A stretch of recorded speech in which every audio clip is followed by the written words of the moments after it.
Hello dear viewers, how you doing today? Jeff the Drummer coming to you from my humble abode. Got a day off, well technically not a day off, but a day where I don't really have anywhere to be, so I'm here at home getting some work done, just getting some busy work done on the computer and emails and networking. It never ends. So last week I had the opportunity to be involved in a couple of different audition situations. One of which I was the audition-e, and the other one I was in the accompanying band for an audition process. And since I got to be on both sides of the spectrum and I got to experience both ends of it, I thought that I would put together a little video for you guys with some tips and pointers on how to approach the whole audition process. I've come up with a 3-point plan for you all, so if you're a musician or any kind of performer and you've got an audition coming up, perhaps this information will help you become more prepared and more successful. So the first step is to assess the gig itself and try to figure out if you're appropriate for that gig and if the gig is appropriate for you. What I mean by that is, the first thing is try to figure out as much as you can in terms of what's required if you do indeed get the gig. And that includes performance schedule, repertoire, performance style. That can include, what I mean by performance style is if they're looking for somebody to get up on stage and really move around and give the audience a show, or if it's the kind of gig where it's more something along the lines of a jazz trio or something, and you're doing gigs where you're not really performing on stage so much and you're just kind of playing music. I work with a band, in fact, like that. And most of the stuff we do is cocktail hours and things where it's background music, even though I hate that term, but it's the truth. And on those types of gigs, obviously, you don't want to be flailing around. You want to be more in the background. Or, as my friend Pat calls it, you want to be like wallpaper. It's a wallpaper gig. If you show up for the audition and they offer you the gig and you realize during the whole process that you're not appropriate, it's kind of a drag. In fact, when I was in the accompanying band last week, that happened. A guy came in, auditioned, nailed it. He had great stage presence. He was a great performer, and they offered him the gig right on the spot. But he asked what the performance schedule was, and they told him, and then he realized, well, that doesn't jive well with my day job, so it didn't work out. Everybody was bummed out. He wasted his own time, he wasted everybody else's time, so I guess what I'm getting at is try to avoid that. Try to keep that from happening. And the best way to do that is try to find out as much as you can about the gig and just be honest with yourself and try to figure out if it's appropriate for you. Another quick note on assessing the gig. Really be honest with yourself in terms of if you have the proficiency on your instrument to do the gig. When I was in the accompanying band last week, there were a lot of people who came in and they just didn't have the level of proficiency required to play the style of music that the gig required, that the gig called for. And be honest with yourself. If you can't, usually when you audition for a gig, they tell you what tunes to learn. If you can't play the tunes perfectly without making mistakes, then be honest with yourself. Are you really good enough on your instrument for that particular gig? There's certain styles of music that I wouldn't be able to perform at a level where I would feel confident auditioning for a band that play this stuff. So be honest with yourself. If you don't have the ability to play the material, then the gig's probably not right for you. Don't go in there thinking, well, even if I make a few mistakes, then it'll still be... When you go into the audition, you should not make any mistakes. It's one thing if you're nervous, and because of your nerves, you might flub up a note here and there, but that's different. If you're making mistakes because you just don't have the capability to perform it on your instrument, then that's a red flag. Okay, so the second step in preparing for an audition is the actual preparation step. Learn the material cold. Figure out what music you need to know. Try to find out as much as you can about what you're going to be asked to perform in the audition. And practice it to the point where you don't even have to consciously think about it when you perform it. It should be absolutely cold. You should just know it and be able to go in there and just play it and just let it flow out. You shouldn't really have to consciously focus on performing the material. In my opinion, when you're in the audition and you're actually performing, you should be focused more on locking with the band, portraying the type of performer that you think they're looking for, and I'll get into that again in a minute. But performing the actual music should really not even be an issue. It should be a non-issue. You should be able to perform the music flawlessly. And like I said before, obviously we all get a little bit nervous in situations like that, and because of our nerves, we might make mistakes here and there, but that's different. You should really be honest with yourself and figure out if you can or can't play the music, then practice it like crazy.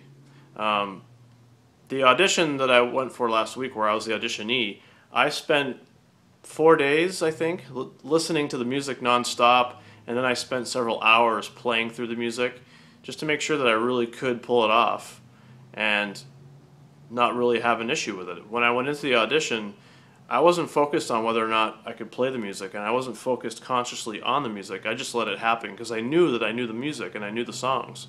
So that's the point I'm trying to make, is learn the music cold. It should not even be an issue. You should be able to go in there and just nail it. The other thing about preparation, this kind of ties in with the first step, the assessment step, is to really find out what they're looking for in terms of a performer. Is the gig something where you're going to be on stage in front of thousands of people? And if that's the case, then you're definitely going to need to be a rather flamboyant performer, where you're on stage and you're running around and you're giving the audience something to watch. If that's the kind of gig, then you need to really keep that in mind. And this kind of goes back to having the music prepared. If you know the music cold, then you can focus more on your performance and the show that you're giving them. Because if that's the kind of gig, that's what the adjudicators are going to be looking for, is your stage presence. What do you look like when you perform? If you're going to be in front of 5,000 people, are you going to be standing up there and boring everybody, or are you going to be giving them a show? Conversely, if it's a gig like with a jazz band, or I keep using the jazz genre for that, and I really don't think of jazz as being the kind of thing where you're just standing on stage. I know a lot of jazz players who run around and they're very flamboyant. There are lots of other styles. I mean, I've done rock gigs where it was more just being up there and playing, and it wasn't really an appropriate situation to be showing off or giving the audience a show. So it could go with any genre. I'm not singling out jazz. It's the kind of gig where you're not necessarily hired to give the audience a show, and it's more just a performance-based thing. That's something you have to consider as well. So you want to find that out, and you want to prepare yourself to portray that type of performer when you're in the audition itself. The final step is the audition itself and how to approach the audition process. The first thing is attitude. You need to go into the audition with the attitude that you believe 100% without a shadow of a doubt that you're going to get that gig. Because if you have that attitude, not only are you going to perform more confidently, but you're going to project that confidence in yourself to everybody in the room. And people want to play and work with somebody who's confident. Particularly if it's the kind of a gig where you're on stage and you're giving a show. It's going to be the kind of show where you're playing in front of a lot of people. You need to have confidence. You need to have swagger. You need to have some kind of a personality that people will identify with and will want to watch. And if you go in there and you're really nervous and you're not really sure about yourself, that's going to hinder your capabilities to really be a performer and really let your personality shine. So go in there and believe. You really have to believe that you have what it takes to get that gig. And if you've prepared and you've assessed the gig and you really do honestly feel like you're right for the gig, then you should believe that you will get the gig. So go in there and really believe 100% that you're going to get the gig. I said this a second ago, show off your personality. When you're in there performing, specifically if you're doing an audition for a gig where it's a performance-based show and there's going to be lots of people in the audience and they really want to see somebody who's a great performer and has great stage presence, that kind of situation, you really want to let your personality kind of flow out. And the other thing about showing off your personality is if it's a gig where it's going to be with a band and you're going to be traveling a lot and just working nonstop with this group of people, it's important to figure out whether or not everyone's personalities are going to click. And if you kind of go in there and you're not yourself, then if they give you the gig and then a few weeks down the line you start to really let your true colors shine and something about your personality doesn't mesh with somebody else in the band, that's going to be a problem. I've been in that situation before, and I can tell you it's no fun. No one's happy about it when you realize that you've painstakingly gone through the audition process and you found this person that you think was right for the band. And then a few weeks later, certain major personality trait comes out that really makes things difficult. It sucks. So really try to be genuine about who you are. If you're an introverted guy and you kind of keep to yourself, that's who you are. Obviously, you can play it up a little bit. If it's a kind of gig where you need to be a performer, then you can show off some of your stage moves or whatever. But don't go in there and try to force the issue and try to be really talkative or really funny if that's not you. Conversely, if you are a really funny guy and you like to crack jokes and whatever, then show that off. A lot of people love to be around guys like that, and sometimes that's what they're looking for. So just go in there and be yourself. That's really, really important. I can't stress that enough. Really just be yourself. Make sure that you thank everybody in the room for the opportunity. Don't take a ton of time, but just try to make eye contact with everybody, including the adjudicators and the people in the accompanying band or any other accompanists that might be there. And just, kind of look around the room and just say thanks. I really appreciate this opportunity. I think it's a nice touch, and I've done that before, and people have remembered that. Sometimes people come in and they play and they leave, they don't say a word. Now that I've played in the accompanying band, I can tell you that it's a long effing day. So if you thank the band, they'll appreciate that. Finally, during the audition process, this kind of goes without saying, but I'm going to say it anyway, play your ass off. Go in there and kill it, Treat it like this is the last time you're ever going to get a chance to perform your instrument. Play appropriately for the gig and play the material correctly, but really go in there and just kill it. Give it your all, 150%. Don't hold back. This is actually something that happened to me last week. I auditioned for this band, and I knew the bass player. He was a friend of mine, and he invited me to come audition with the band. And after my audition later on that day, he called me and he said, "You sounded great, but we felt like you were holding back a little bit." Now, luckily for me, I knew him, so he was able to give me that note, but I also got invited to their callback audition. But if you don't know somebody involved in the process, you might not be afforded that luxury.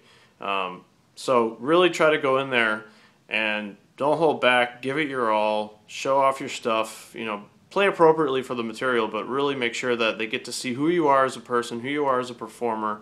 Exude that confidence. Go in there thinking you're going to get the gig. More often than not, I think you'll be successful. After all that, there's kind of the post-audition thing, and I feel like I should give you a couple of pointers here. After you audition for a gig, when you leave, it's good to just forget about it.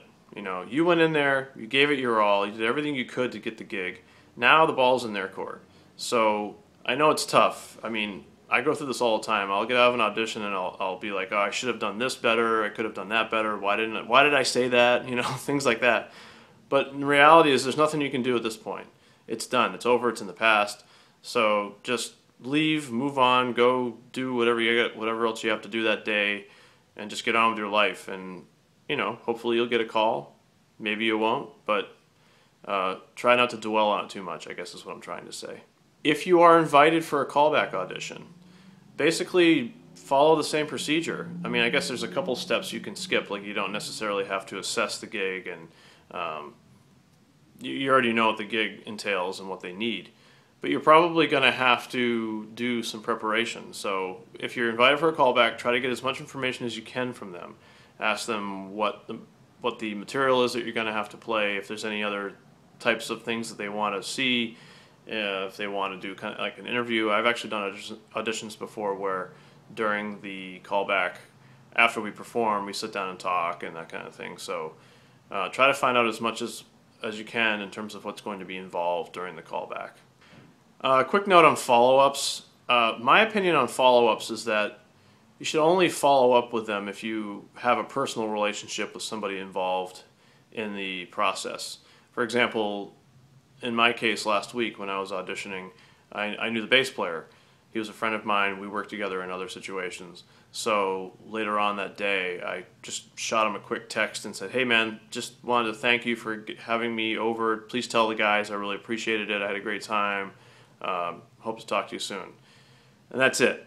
If you don't know anybody, if it's like a open call type audition where you don't know anybody that's involved and you're just there playing, then even if you have a contact, like you have somebody's email or phone number, don't do it. Don't follow up. Like I said before, the ball's in their court. So just let it happen. And if you get a call back, you do. If you don't, you know, life goes on. So anyway, that's just a couple of tips that I thought of that I've come up with after being on kind of both sides of it in the audition process. I hope this information will help you in any future auditions that you have. I would love to hear from you if this information helped you or not. You know, it's the kind of thing where everybody's experience is different, and I think that lots of people who are seasoned auditioners could probably add to this list of tips that I've put together. So feel free to put some comments in the comments section below.